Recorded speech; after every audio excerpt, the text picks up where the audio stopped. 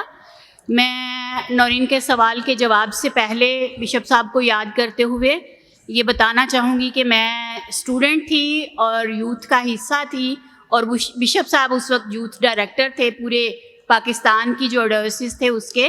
تو ہمیشہ انہوں نے خواتین کو بہت انکریج کیا، ہمیں بہت انہوں نے اپرچونٹیز دیں، اور مطلب میں راول پنڈی ڈائیوسس سے آتی تھی تو وہ ہمیں بہت زیادہ ہر چیز میں، مطلب جو بھی اس وقت یوتھ کی ایکٹیویٹیز ہوتی تھیں بہت ایکٹیولی پارٹیسپیٹ کرنے کا موقع دیتے تھے. تو ان کو یاد کرنے کے بعد میں اب آپ کے سوال پہ آؤں گی. نورین، آپ نے بات کی مذہب اور کلچر کی، تو مجھے لگتا ہے مذہب جو ہے وہ کلچر کا سب پارٹ ہے. مذہب ہی کلچر نہیں ہوتا. ہم یہ نہیں کہہ سکتے کہ کرسچن عورت کا کلچر یہ ہے اور مسلم عورت کا کلچر یہ ہے. ہم یہ کہیں گے کہ برِ صغیر کی عورت کا کلچر کیا ہے. اوکے، میں اسپیسیفکلی آپ سے پوچھنا چاہ رہی تھی کہ پاکستان کے اندر مذہبی عبادت گاہوں کے بنانے کا سوال ہو، ان کی پروٹیکشن کی بات کی جائے تو ہمارے لیے بڑی مشکلات کا سامنا ہوتا ہے. ہمارے تہوار ہوں تو کیا صورتحال ہوتی ہے، میں اس تناظر میں آپ سے بات پوچھ رہی ہوں. جی بالکل، سیکیورٹی کا مسئلہ تو بالکل ڈیفینیٹلی ہے. ملک میں انتہا پسندی جب متاثر کرتی ہے شہریوں کو تو وہ سارے شہریوں کو کرتی ہے. میں وجاہت صاحب کی اس بات سے اتفاق کرتی ہوں کہ اگر عورت کا مسئلہ ہوگا تو وہ مسلم عورت کا بھی ہوگا اور وہ سارے مذہب کی عورتوں کا ہوگا. لیکن پھر بھی میں یہ کہنا چاہوں گی کہ مائنورٹی کی خواتین جو ہیں وہ لیئرز میں سپریشن کا اور ڈپریشن کا اور مارجنلائزیشن کا شکار ہوتی ہیں. اگر کرسچن عورت کو یا ہندو عورت کو یہ خوف ہے کہ اس کی فورس کنورژن ہوگی تو مسلمان عورت کو وہاں نہیں ہے. یہ تو ہم کہہ سکتے ہیں کہ ڈومیسٹک وائلنس کا شکار دونوں ہو سکتی ہیں، سوسائٹل وائلنس کا شکار، ورک پلیس پہ ہراسمنٹ کا شکار، لیکن جو فورس کنورژن ہے اس کا شکار ایک مائنورٹی کی عورت نہیں ہونا ہے. تو مائنورٹیز نبیلہ پلیز اسی کے اندر اس کا جواب دیجیے گا. مذہبی رواداری کی جب ہم ریاست کی سطح پر بات کرتے ہیں تو ہم اوور آل بات کرتے ہیں، جب ہم منورٹیز کے گروپ کے اندر چلے جاتے ہیں تو بہت دفعہ مذہبی آزادی جو ہے وہ عورتوں سے چھینی جاتی ہے. تو اس پر بھی ذرا روشنی ڈالیے گا کیونکہ ہم اس کو کبھی بھی سیپریٹ نہیں کر سکتے. بالکل، ہم اگر پچھلے اعداد و شمار کو دیکھیں تو ایک اسٹڈی کی تھی جسٹس اینڈ پیس کمیشن نے، لائف ایٹ دا مارجنس. تو اس میں جب انہوں نے پنجاب اور سندھ کے مختلف اضلاع کی ڈیٹا کلیکشن کی اور اس میں اس کو انالائز کیا تو پتہ چلا کہ کرسچن خواتین جو ہیں وہ میجورٹی خواتین سے پڑھائی میں مطلب اگر کرسچن خواتین 33 کا لیول ہے تو ان کا 66 کا 1/3 پہ ہیں. اسی طرح ہندو خواتین کا ہے. Punjab commission on status of women کی آپ خود رکن رہی ہیں، حصہ نہیں ہیں آپ، تو اس کی بھی اسٹڈیز یہی ہیں کہ مائنورٹی کی خواتین جو ہیں وہ ہیلتھ اور ایجوکیشن میں میجورٹی کی خواتین جو ہیں ان سے پیچھے ہیں.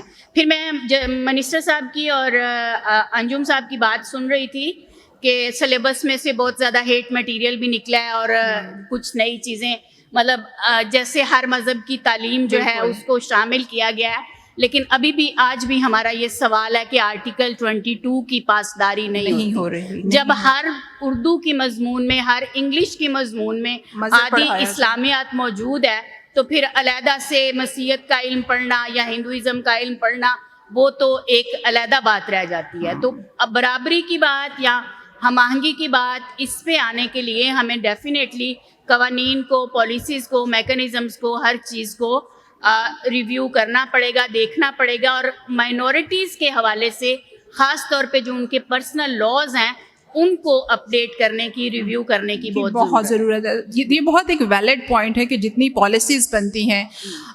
وائنڈ اپ کرنے سے پہلے میں بڑی معذرت کے ساتھ بالکل میں بھی آپ کو موقع دیتی ہوں. آڈینس کو سے مجھے بات کرنی تھی.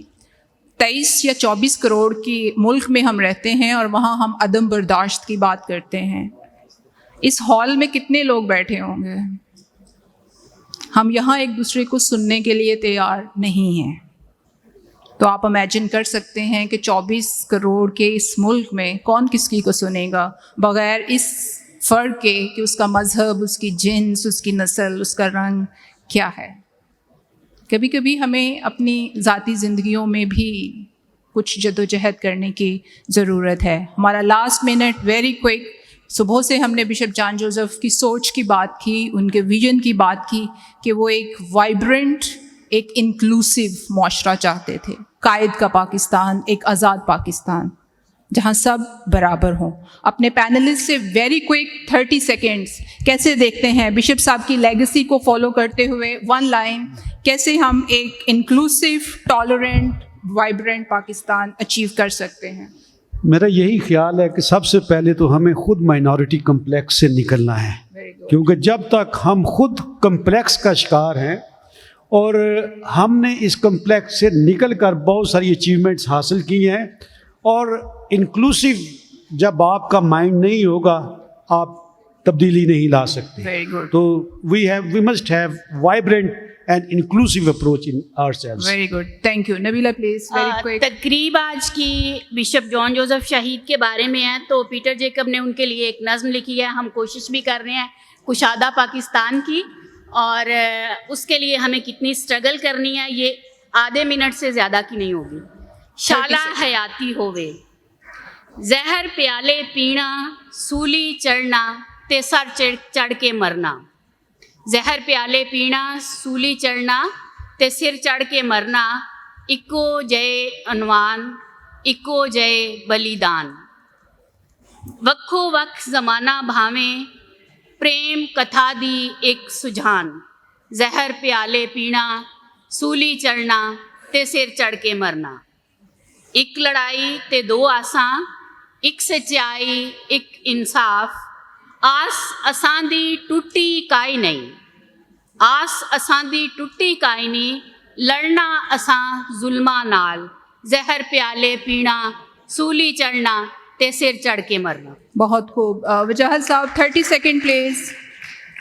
30 سیکنڈ پلیز. اپنی کنکلوڈنگ اسٹیٹمنٹ کیسے اچیو کر سکتے ہیں inclusive, tolerant and vibrant Pakistan? ہمیں پاکستان کے قوانین کی کتاب کو، آئین کو ہر طرح کی ڈسکرمنیشن سے صاف پاک کرنا چاہیے. اور اس سے زیادہ یہ ہے کہ ہمیں ان سیاسی رہنماؤں کا احتساب کرنا چاہیے جو میجورٹی کو پلیز کرنے کے لیے، اپیز کرنے کے لیے مذہبی لغت استعمال کرتے ہیں. ان کا تعلق اے سے ہو، بی سے ہو، جو بھی سیاسی رہنما مذہبی لغت استعمال کرتا ہے وہ اس ملک میں مذہبی تفرقہ پیدا کرتا ہے. Very good, very good. Thank you, thank you. Very comprehensive. جی اگستین عالم صاحب 30 سیکنڈز ویری کوئک. جی میرے خیال میں تو سب سے زیادہ جو اہم بات ہے کہ بیانڈ دا پارٹی ہمیں سب کو مل کر جو ہے وہ اسٹرگل کرنے کی ضرورت ہے. تبھی میں سمجھتا ہوں کہ ہم جو ہے ریاست سے اپنے جو ہے حقوق لے سکتے ہیں. Thank you so much. Once I read about Bishop John Joseph, a very brief sentence. He said, "Don't be afraid, just speak." So us note کے ساتھ کہ کبھی بھی خاموش نہ رہیں. آپ کے ارد گرد، آپ کے گھر کے اندر، آپ کی کمیونٹی کے اندر جتنے بھی کچلے ہوئے محروم لوگ ہیں ان کی آواز بنیں. تو اسی طرح سے ہم بشپ صاحب کی لیگیسی کو آگے لے کر چل سکتے ہیں. فادر خالد بیٹھے ہوئے ہیں، ان کی نظم کے ایک شعر کے ساتھ اختتام کرتی ہوں بشپ جان جوزف شہید کے لیے. تیرے لہو سے ہر شاخ پہ گلاب آئے گا، تیرے لہو سے ہر دل میں انقلاب آئے گا. If we truly love bishop صاحب اور ان کے مشن کو کیری فارورڈ کرنا چاہتے ہیں، سو دس از دا ٹائم کہ اپنے اس سے بات کریں اور جو بھی ان کا مشن ہے as a activist, as a human right activist, as a religious person, as a Christian, as a Pakistani اس کو آگے لے کر بڑھیں. بہت شکریہ, تھینک یو سو مچ. میں اپنے تمام معزز پینلسٹ کا بہت تہہ دل سے شکر گزار ہوں کہ انہوں نے اپنے قیمتی وقت اور قیمتی آرا سے ہمیں نوازا. Thank you so much.